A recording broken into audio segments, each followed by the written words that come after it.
She was the logistics officer they all overlooked, until she outshot every elite sniper on a 4,000-meter range. One bullet, dead center. Silence slammed the skeptics. But behind that shot was a haunted past, a ghost unit, and a mission buried in black ink. They lined up like champions, 13 of them. All men, all confident. The kind of confidence that came from combat ribbons and precision rifle contests. The Arizona sun hung high above the test range, cruel and unflinching. Steel shimmered. Heat bent the air in waves. Each man stepped up, dropped behind the trigger of a long-range rifle, took aim at a target 4,000 meters out, and fired. And one after another, they missed. From the shade of a command tent, I watched quietly. The murmurs grew louder with each shot gone wide. It wasn't just the distance. The wind had teeth today, swirling unpredictably through the high desert. Mirage danced at every sight line. Still, none of them landed the shot. Not even close. Then General Brannick, an old-school lifer with glacier eyes and a voice like gravel, stepped up, hands on his hips, his sunglasses pulled low. "Any shooters left?" he asked. Silence. And that's when I heard myself speak. "Permission to try, sir?" It was like I'd dropped a grenade in the middle of the formation. Heads turned. Jaws shifted. Some chuckled. A few scoffed. I stepped out from logistics, still wearing my standard desert fatigues. No sniper badge on my shoulder. No combat insignia. Just my name, Captain Riley Shaw, stitched in faded black thread. I didn't carry the right resume. Not anymore. But that didn't mean I'd forgotten how to do what needed doing. "You serious?" Lieutenant Korsky muttered, trying not to laugh. "She's the one who orders the pens, right?" I ignored them. Didn't even glance their way. Instead, I walked toward the line with quiet steps and calm breath, because when you know what you're doing, noise is the last thing you need. The rifle waiting on the sandbag rest was a Chaitak M200 intervention, state-of-the-art, government issue, zero personality. I missed my old one already. Still, I ran through the checks. Chamber. Action. Stock. Scope clarity. It felt stiff in my hands. Unfamiliar, like a borrowed uniform. Behind me, the comment swirled. "She doesn't even have a spotter. This isn't a shooting range at the PX. Somebody record this." I ignored it all. Took a breath. Slid the bolt back, then forward smooth. The kind of motion you don't forget even if you want to. From my pocket, I pulled a notebook. Leather-bound. Edges worn. Inside, inked pages full of wind drift formulas, Coriolis effect charts, and correction tables. I'd written every entry by hand. I knew them better than my own pulse. I flipped to the appropriate page, did the mental math. Wind out of the north-northeast. Gusting. Mirage haze starting about 600 meters in. Air temp 99 degrees Fahrenheit. Barometer pressure stable. Humidity bone dry. I calculated drop, drift, rotation, and spin, all in under 10 seconds. Then I pulled out a single round. Custom load. Balanced to the gram. I'd built it myself months ago just to see if I still could. I loaded it into the chamber and eased behind the rifle, aligning my cheek to the stock. Scope adjusted. Trigger hand relaxed. The world fell away. It always does in that moment, when you're one breath from the shot. The desert, the crowd, the doubt. It all disappeared. All that remained was math and instinct, dancing somewhere between heartbeat and steel. I felt the weight of the bullet. Not just the physical kind. The memory of where I'd used it before. What it had cost. What it had saved. Then the wind shifted again. Slight tick west. I adjusted 0. 2 mils right. Barely a twitch. Hold breath. Heartbeat 1. 2. On 3, I squeezed. The rifle kicked into my shoulder with the kind of power that reminded you you're alive. The sound cracked across the range like dry thunder. And then we waited. 3.8 seconds is longer than you think when the entire range is holding its breath. Then clang. Metal. Distant. Clear. Unmistakable. Dead center. The clang echoed like a gavel slamming down on disbelief. For a full second, no one spoke. Then the murmurs started. Sharp. Stunned. Barely believing. Dead center. No freaking way. She hit it. I stood up, set the rifle back down with care, and stepped away. No fist pump. No grin. Just safety off, ear protection down, rifle secured. Let the math speak for itself. General Brannick stepped forward slowly, eyes locked on the feed from the spotting scope. "That was clean," he said, almost to himself. Then louder, to me. Captain Shaw, where'd you learn to shoot like that? I met his eyes. Desert Ridge, 2015. Operation Lantern Flood. His expression changed instantly. Recognition cut through him like a scalpel. Lantern Flood, he muttered. You were there? Overwatch, I confirmed. That caught everyone's attention. Lantern Flood was whispered history. A brutal multi-day engagement buried deep in the records. What was public? 12 U.S. soldiers cornered and presumed lost. What wasn't? They got out because someone on a ridge started dropping enemies with impossible accuracy, one by one, unseen and unshakable. Command later attributed it to a ghost sniper, codename Echo Zero. No ID. No photos. No confirmation of identity. Echo Zero, Brannick whispered, almost reverent now. You were Echo Zero? I nodded once. No smile. No need. The silence that followed wasn't the mocking kind anymore. It was weighty, hushed. The kind of quiet that comes when people realize they've been looking at a ghost without knowing it. Someone from the back said, I thought Echo Zero was a myth.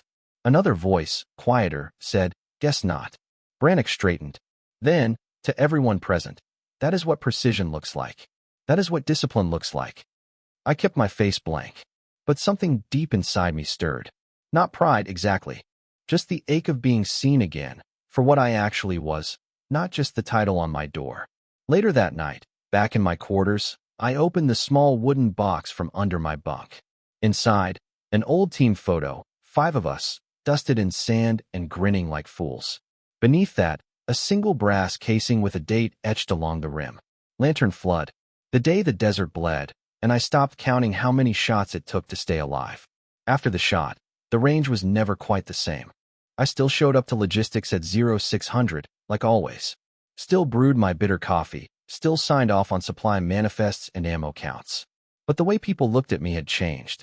They didn't say much, soldiers don't. Not when they're rethinking everything they thought they knew, but they nodded now. Some even saluted. I walked past Lieutenant Korsky 2 days later at the depot. He didn't say a word, just stood a little straighter and moved aside. In a world where everything had to be loud to matter, I'd made my point quietly, and that made it stick. Later that week, General Brannick called me into his office. Bare walls, a couple of framed medals, a window overlooking the range. He motioned for me to sit. You've kept a low profile, Captain, he said, voice calm. Until last week, I had you down as just another logistics officer. I asked to be reassigned after Lantern Flood. I replied. I didn't want to fire another shot unless I had to. He nodded slowly. I remember that op. My unit was 2 clicks west. You covered our exfil. We never knew who. That was the point, I said.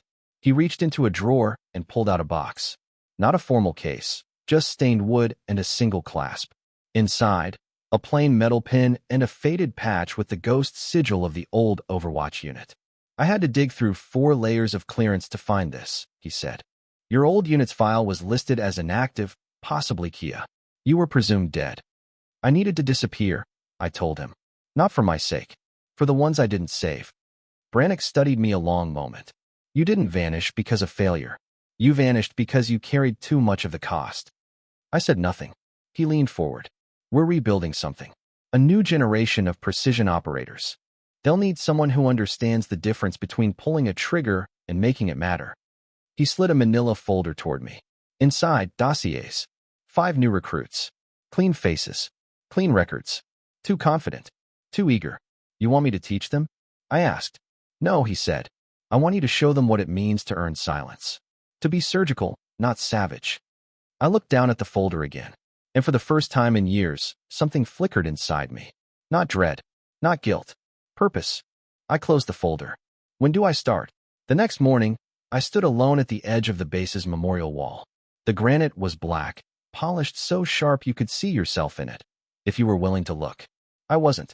I kept my eyes low, fingers tracing the names etched into the stone, one by one. Sergeant Eli Grant. Specialist Jonah Park. Corporal Tessa Rains. Lieutenant Darren Vu. My team. The ones I couldn't get out. The ones I still carried. Lantern Flood had gone sideways in under 8 minutes. A faulty drone relay. Bad maps. We walked into an ambush meant for twice our number. I was on Overwatch, 900 meters out with full elevation advantage. The comms were jammed, but I could see everything. The panic. The formations breaking down. The ones trying to crawl toward cover and not making it. I dropped targets until my barrel went white hot. Until the slide bit through my glove and blistered my palm. Until the last evac bird swooped in. But not all of them made it. Didn't. I remember each shot I fired. And each one I didn't fire fast enough. Now their names lived here, in silence, in shadow. I'm sorry, I whispered, voice barely audible over the morning wind. I'm still trying to make it count.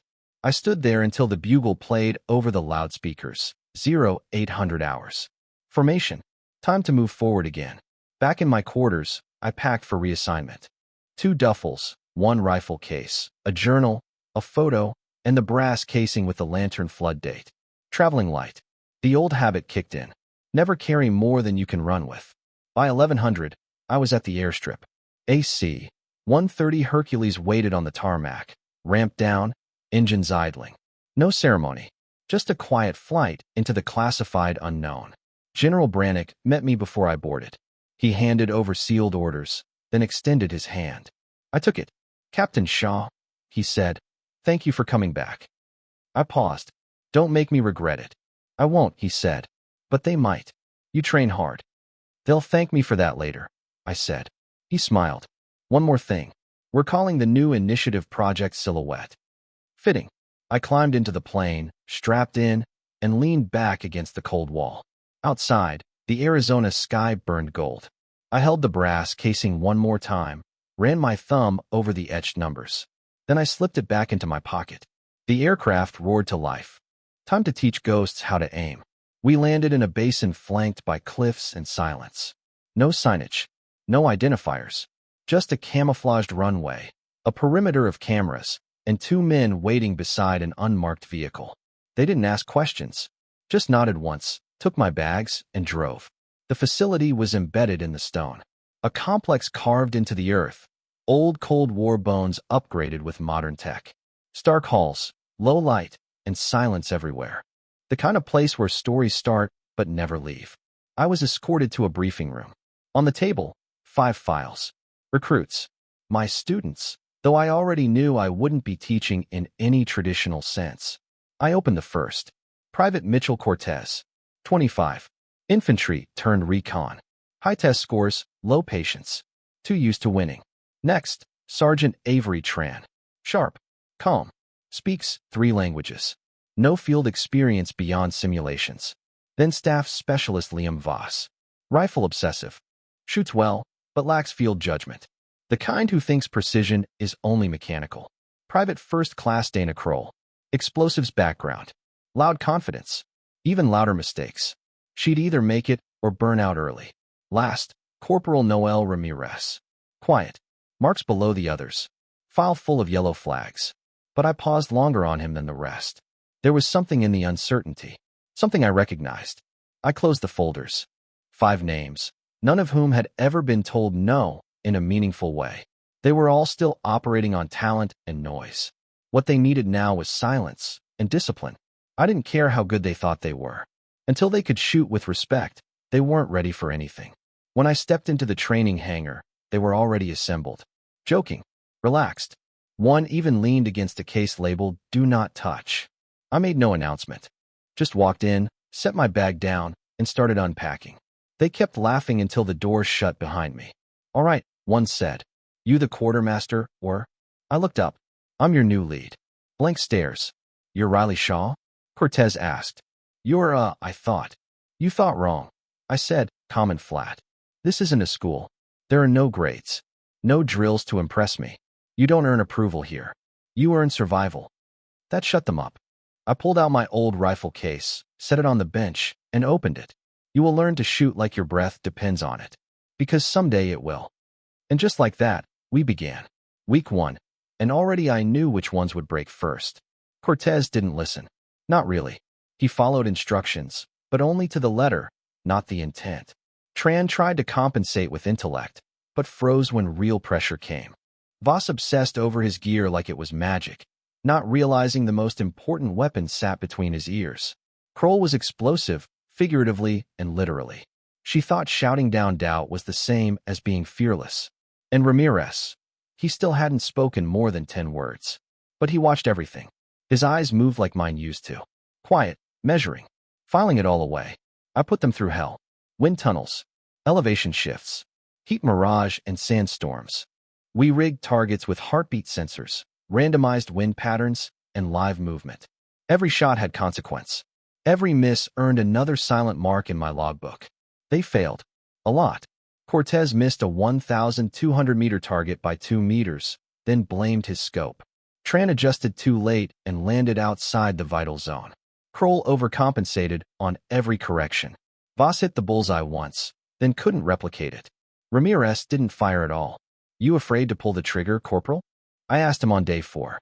He looked at me, then said, barely audible, not afraid, just not ready. I nodded once. That's the first smart thing I've heard all week. They thought I was cold.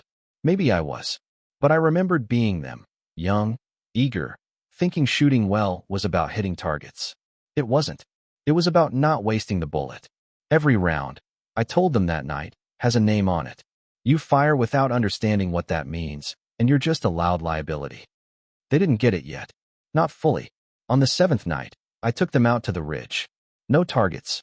Just the view. Stars overhead. Miles of desert below. This is where we work, I told them. In the silence between the noise. You don't get credit. You don't get medals. You get a shot. One shot. Maybe 2. And you'd better pray you're right. They stood in silence. Except for Ramirez. He whispered something. I turned to him. What was that, Corporal? He looked out at the dark. I don't want to be the one who hesitates when it counts. I nodded. Then don't be. The 8th day was when it started to click. Or crack. I gave them a challenge. One shot, 1,600 meters. Variable wind, 0 electronics. No spotters. No calculators. Just brain, breath, and brass. They had an hour to prep. No questions. No second chances. Cortez went first. Overconfident as always. He lined up fast, fired fast, and missed wide. His jaw clenched hard, like he wanted to argue with the laws of physics. Kroll followed. Adjusted wrong for the wind. Barely grazed the outer rim of the target. Good enough to injure. Not to save. Tran hesitated. Checked her notebook, double-checked it, triple-checked it. She timed out before she ever squeezed the trigger. Voss hit the dirt next. Clean setup, smooth breath, but didn't adjust for the slight crosswind shift. Missed by less than a foot. Close, but not close enough. Then came Ramirez. He stepped up slow. Calm. No theatrics. He studied the terrain for a full minute. Lifted one finger to test the breeze. Noted the flags. Then lay prone. And he just waited. He didn't touch the trigger. Didn't flinch. Just lay still, eyes on the target. 20 seconds passed. 30. A full minute. I could feel the others getting restless behind me. Then, just when the wind lull hit, he fired. The shot cracked clean, slicing through the heat shimmer. Clang. Right on the edge of the vital zone. Not perfect, but enough to end a threat. The others turned to look at me. Waiting. I didn't clap. Didn't nod. Just said, that's what it means to read the world instead of fighting it. Ramirez said nothing. Just stood, ejected the spent casing, and slid it into his pocket. I noticed his hand shaking slightly. Later that night, I found him alone in the hangar, cleaning his rifle. You're not bad, I told him.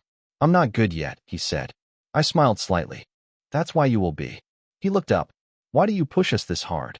Because one day, I said, you'll be alone, under fire, with seconds to act. And no one will care how many drills you aced.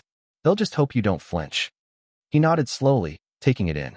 Then asked the one question none of them had dared yet. Captain, how many have you killed? I looked at him a long time. Then answered honestly. Enough to wish I hadn't. By the end of week 2, their cockiness had eroded. What remained was sharper, harder, something closer to readiness. Not quite there yet, but close. So I gave them the final trial. A live simulation. No blanks. No safety nets. I laid it out simple. One objective. One hostile target at 2,800 meters. You'll rotate, as Overwatch. Each of you will have one shot. If you miss, your partner gets hit. They went still. What do you mean hit? Voss asked. I looked at him. Sim rounds. Heavy ones. Still hurt. Still count. I watched their faces. Fear. Doubt. The kind of pressure you can't fake in a classroom. Cortez went first. Tran was his partner on the ground. The wind was erratic, gusting harder at the mid-range. Cortez fired 2 seconds too early. Tran took the hit in the shoulder, hard enough to knock her flat. She got up, gritting her teeth. Next pair, Voss on the gun, crawled downrange. He overcorrected. She took a round to the thigh. No fracture, but she limped the rest of the day. Kroll returned the favor when roles reversed, missed high. Voss dropped with a thud, swearing. Only Ramirez remained. He crawled into position as Tran moved through the course below. I could feel the tension tighten around the group. They expected a failure. A third hit. I wasn't sure they were wrong. Ramirez set up quietly. No rush. No wasted movement. I watched through my own scope from the side tower. He wasn't panicked. He wasn't frozen. He was breathing, watching the wind, sensing the pause between gusts. And when it came, he fired. Thwack. Tran ducked. The round shattered the target post centimeters from her head. Direct hit. He'd nailed it. For the first time in 2 weeks, the others actually clapped. But Ramirez didn't react. He just stood, cleared his rifle, and walked off the line. I followed. You finally believe you belong here? I asked. He shook his head. I believe I still have work to do. I smiled.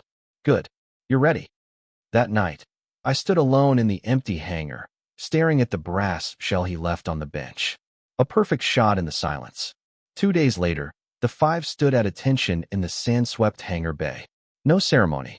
No flags. Just silence and steel. Each held a sealed envelope, official designation into Project Silhouette. No ranks. No fanfare. Just names crossed out of one system and entered into another. Off the books. Just like we used to be. They didn't smile. Not really. But I saw it in their posture, the weight they now carried. And the pride. I walked the line. Stopped in front of Cortez. You finally shut up long enough to learn something. Use it. He smirked, but nodded. Kroll, face scraped from training bruises, stared me down. You fight loud, I said. But now you know when to listen. Tran stood straighter than I'd ever seen her. Her hands no longer trembled. Never forget, precision is courage in motion. Voss still polished his scope daily, but now he understood it was the operator who mattered most. Take care of your gear, I said, but take care of your instincts more. And finally Ramirez. I didn't speak, just met his eyes. He nodded once, slow. I returned it. They filed out after that, disappearing into the corridors of a place that didn't exist. On to their first assignments. Quiet missions. Quiet victories. The kind that never get written into history books, but save lives anyway. That evening, I returned to the wall. The names were still there. Untouched. Unfaded. Ghosts etched into stone. I pressed my hand against Eli's name. They're ready, I whispered. Better than we were. The wind caught my voice, scattering it across the desert. I thought about the casing in my pocket. The one I'd carried for years. I removed it now, held it one last time under the fading sky. Then I knelt, dug a small hole at the base of the wall, and buried it. That chapter was done. Back at my bunk, I found a folder waiting for me. New names. Another 5. I smiled, tired but real. Tomorrow, it would begin again. Because ghosts don't haunt for revenge. They stay to make sure fewer names get carved in stone. And my aim, my silence, wasn't done yet. Thank you for watching. Have a great day.